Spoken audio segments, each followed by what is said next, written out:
ये सारे वही बांग्लादेशी मुसलमान, घुसपैठिए पाकिस्तानी मुसलमान, बांग्लादेशी मुसलमान जो कह लीजिए वही है। यही ममता बनर्जी का वोट बैंक था। लड़ाई जो है ये मुस्लिम लीगी ममता बनर्जी और हिंदुत्व की लड़ाई है बंगाल के अंदर। इस देश के अंदर में एक नया चलन चला है, जो व्यक्ति जहर उगलेगा उसको दो बार बुलवा दिया जाएगा। ये व्यक्ति टीवी डिबेट में बैठ के अपने आप को प्रोफेसर बताता है, जहर उगल रहा है, हिंदू मुस्लिम की बात कर रहा है। सोचिए, ऐसे व्यक्ति को टीवी पे आना चाहिए, इसको उठा के और बांग्लादेश में छोड़ाना चाहिए। हिंदू अस्मिता को बचाने की लड़ाई है बंगाल में, वरना हिंदुओं की हालत वही कश्मीर जैसी हो जाएगी हिंदुओं की हालत आने वाले दिनों में। बस हिंदू मुस्लिम, हिंदू मुस्लिम, हिंदू मुस्लिम। आप भी तो बंगाल की बात नहीं कर रहे ना, संगीत रागी थोड़ी ना टॉपिक है, संगीत रागी टॉपिक नहीं है बंगाल पर। और लोगों का अनुराग बीजेपी के साथ जुड़ता हुआ दिखाई दे रहा है वहां पर। सुनिए, लोगों का अनुराग का तो पता नहीं, लेकिन आपका अनुराग जरूर बीजेपी से जुड़ रहा है।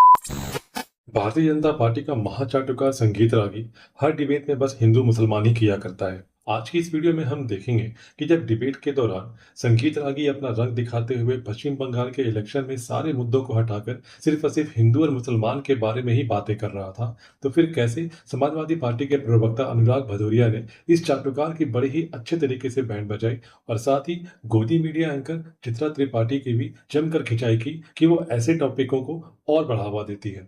तो इस मजेदार वीडियो में अंत तक बने रहें और चैनल को प्लीज सब्सक्राइब करें। ये टीवी वाले भाई पिक्चर चालू करो बे। Bharatiya Janata party 41% vote share हासिल करते हुए दिखाई दे रही है। बीजेपी को 2021 में 38% वोट शेयर मिला था, जबकि 2024 के लोकसभा चुनाव में 39% वोट शेयर था। यानी कि पिछले 2 चुनावों के मुकाबले इस बार मैट्राइज का यह आंकड़ा बता रहा है कि उसके वोट शेयर में इजाफा हो रहा है। लेकिन फिर भी भारतीय जनता पार्टी बीजेपी दीदी से 2% वोट शेयर अभी पीछे है। संगीत रागी जी, जल्दी से आपकी टिप्पणी, क्योंकि लगातार पश्चिम बंगाल के मुद्दे पर आप हिंदू मुसलमान वाले बयानों के जरिए ममता बनर्जी को घेरते रहे हैं, लेकिन अभी भी दीदी 2% आगे ही है बीजेपी से।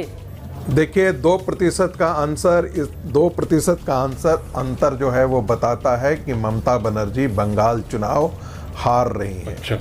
ऐसा इसलिए मैं कहता हूं कि उनको वोट जो है वो 90% मुसलमानों का वोट एक मुश्त वोट मिला करता है, और जब एवरेज का आकलन कीजिएगा तो भारतीय जनता पार्टी जो है वहां पर 90% हिंदुओं का वोट नहीं मिलता है।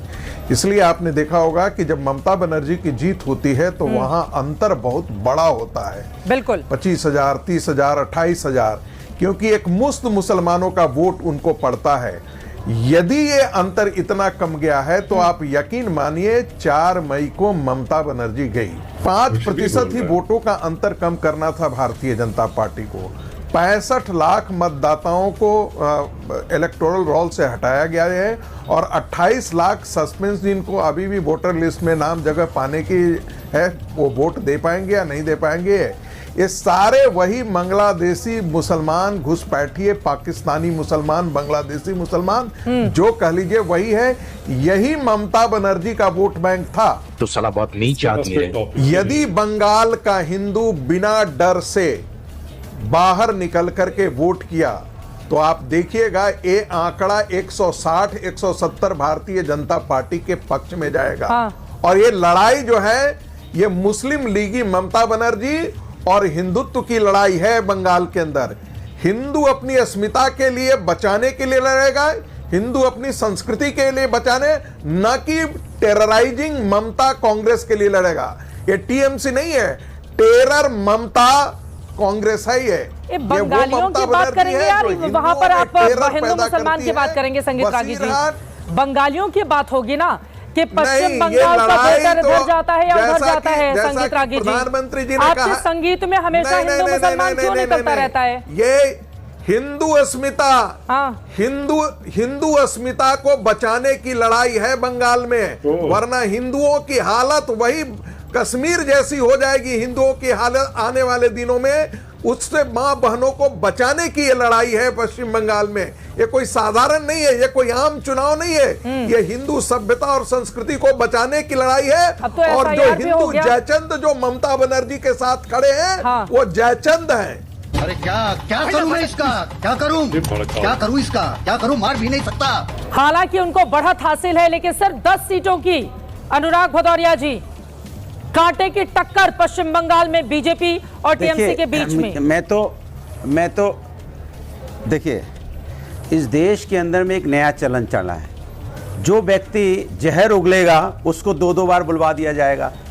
ये व्यक्ति टीवी डिबेट में बैठ के अपने आप को प्रोफेसर बताता है, जहर उगल रहा है, हिंदू मुस्लिम की बात कर रहा है। सोचिए, ऐसे व्यक्ति को टीवी पे आना चाहिए, इसको उठा के और बांग्लादेश में छोड़ आना चाहिए कि वहां जाओ कुछ काम करो। हिंदुओं बैठ के यहाँ पे हिंदुस्तान की संस्कृति संस्कार को नहीं समझता है। बात हिंदू की नहीं हो रही है, बात आप नफरत कर रहे हो, आप नफरत ही करो। आप हिंदुओं की मदद कब करते हो? किस हिंदू की मदद आपने की, जरा बताइए। एक नाम बताइए जिस हिंदू की आपने मदद की हो। आपने प्रोफेसर लाइफ में इतने दिन से आप कर रहे हो प्रोफेसर गिरी, एक हिंदू का बताइए नाम जिसको आपने मदद की हो आज तक किसी छात्र छात्रा की? कभी नहीं। सारा दिन टीवी में बैठते हो, क्या मदद करते हो आप? मुस्लिम करो यहाँ बैठ के, छात्रों की मदद तो करते नहीं है आप। 4 घंटे 5 घंटे टीवी में बैठ के समय बर्बाद के गले लिपट करके टेररिस्टों के भाई आप प्रोफेसर वहाँ पे, जब सारा समय आप टीवी में बैठ के यहाँ पे हिंदू मुस्लिम करते हो तो किस बात के प्रोफेसर बताओ? नहीं आती है अपॉइंटमेंट किसने किया है? इसकी इंक्वायरी होनी चाहिए, किसने आपको अपॉइंटमेंट दिया है दिल्ली यूनिवर्सिटी में? हम करते हैं प्रबंध, आप चिंता मत करिए। जो व्यक्ति हिंदू मुस्लिम देश की संस्कृति संस्कार को नहीं जानता उसको दिल्ली यूनिवर्सिटी में प्रोफेसर बना दिया, ये तो चिंता का विषय है भाई। और ये पता लगाना पड़ेगा किसके समाजवादी पार्टी से संस्कार पूरा विश्वास है कि 2014 के पहले ही आपका अपॉइंटमेंट हुआ होगा। 2014 के पहले ही यहाँ समाजवादी पार्टी होता था, लेकिन आप जैसे लोग जब आ गए हो प्रोफेसर बन के तो हिंदू मुस्लिम की बात कर रहे हो आप, ना बंगाली की बात कर रहे हो, ना हिंदुस्तानी की बात कर रहे हो, ना हिंदुस्तान की एकता की बात कर रहे हो, ना हिंदुस्तान को आगे ले जाने की बात कर रहे हो। बस हिंदू मुस्लिम हिंदू मुस्लिम हिंदू मुस्लिम। भदौरिया जी, आप भी तो बंगाल की बात नहीं कर रहे हैं ना। संगीत रागी थोड़ी ना टॉपिक है, संगीत रागी टॉपिक नहीं है। बंगाल पर कांटे की टक्कर है अनुराग भदौरिया जी, और लोगों का अनुराग बीजेपी के साथ जुड़ता हुआ दिखाई दे रहा है वहां पर। सुनिए, लोगों का अनुराग का तो पता नहीं, लेकिन आपका अनुराग जरूर बीजेपी से जुड़ रहा है। ये जो संगीत रागी जी कह रहे थे ना, ये जो आप ओपिनियन पोल दिखा रही है वो उन लोगों को जागृत करेगा जो लोग घर में बैठे हैं या जो लोग अभी बीच में सोच रहे थे कि इधर जाए उधर जाए। हाँ। ये सुनिश्चित आपका ओपिनियन पोल जो आज दिखा रहे हैं जागृत करेगा, क्या बात है, जो नया वोटर है उसको जागृत कर अग्रसर करेगा। और हम लोग, मैं वापस से कह रहा हूँ, 70 से 180 सीटों के बीच में उनकी बात हो जाए, एक बार उनकी बात हो जाए फिर आप बोलिएगा। एक बार उनकी बात हो जाए, बोलिए आरपी सिंह जी। आप लगा रहे हैं, आप कह रहे हैं कोई जागृत होगा। अरे जागृत तो आपको करना था, आपने हिंदू मुस्लिम किया, बांग्लादेशी आप कह रहे घुसपैठिए आ गए, उनको आप निकाल नहीं पाए, या घुसपैठिए थे नहीं, आप झूठे मुद्दे बनाते रहे, SIR भी करा लिया, सब कुछ हो गया। आपके पास कोई मुद्दा नहीं, घर में बैठे लोग हैं। अरे घर में बैठे लोग, आप ही घर में बैठे हो तो कहाँ से काम चलेगा? एजेंट तक नहीं है और आप यहाँ पर आकर बड़ी बड़ी बातें कर रहे हो। समर्थन में है, हम आपके तो थोड़ी है, हम तो दीदी के साथ खड़े हैं। एक महिला से लड़ने के लिए पूरा केंद्र सरकार, राज्यों की सरकार लगी है एक महिला को हराने के लिए। सोचो, एक बहादुर महिला को हराने के लिए पूरी की पूरी पार्टियां लगी हैं। ये है भारतीय नारी, ये भारतीय सशक्त नारी जिसको हराने के लिए पूरा देश नजदीक आ गया। अब उसको बहादुर कहते हैं जो वहाँ पर महिलाओं के साथ अत्याचार हुआ है। एक एक करके हम बात रखेंगे। अनुराग जी, मैं आ रही हूँ आपके पास एक बार, ठीक है? आप कह रहे हैं कि एक नारी को हराने के लिए, ठीक है ठीक है ठीक है, इसको कहते हैं ना भारतीय, ठीक है, लेकिन वो एक राज्य के मुख्यमंत्री हैं, ठीक है, पड़े तब भी नहीं हरा, ठीक है, ठीक कहा है,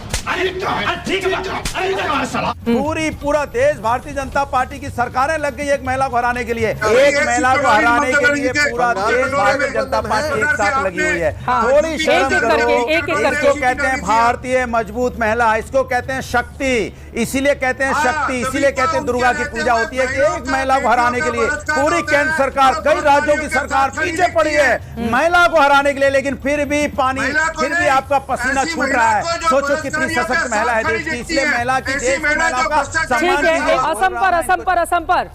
असम में हैट्रिक लगा रही है बीजेपी। अरे असम में बोल रहा हूं, आप इतने काहे खुश हो रहे हैं? उनको चुप कराइए, मैं अपनी बात करूं असम पे।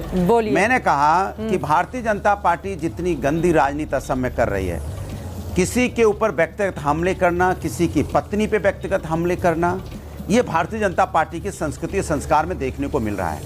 इस तरह का जो हमला किया गया, कोई व्यक्ति जब हमारे देश के अंदर में शादी होके आ गया है, हमारे देश की बहू है, और जब देश की बहू होती है तो उसके बारे में सरकारें भारतीय जनता पार्टी की केंद्र में भी है, राज्य में भी है। अगर आपको लगता है कि कोई व्यक्ति पाकिस्तानी या अफगानिस्तानी या बांग्लादेशी एजेंट है, तब तो फिर सरकार इतने दिनों से अगर देश के अंदर में है तो सरकार को इस्तीफा दे देना चाहिए कि एजेंट यहाँ हमारे देश में है और आप सरकार चला रहे हो, मंच पे बोल भी रहे हैं और कोई कार्रवाई भी नहीं कर रहे हैं। इसके मतलब राजनीति कर रहे हो आप। मैं चाहे ये करूं, मैं चाहे वो करूं, मेरी मर्जी। तो देखा आपने कैसे ये बीजेपी के चाटुकार सिर्फ और सिर्फ हिंदू मुसलमान ही किया करते हैं ताकि देश की जनता बाकी सारी बातों को भुलाकर बस धर्म के नाम पर वोट दे। ऐसे लोगों के बारे में आपकी क्या राय है, हमें कमेंट करके जरूर बताएं। उम्मीद करता हूं आपको वीडियो पसंद आई होगी। सो प्लीज हमारे चैनल को सब्सक्राइब करें और हमें सपोर्ट करें। मिलते हैं फिर अगले वीडियो में।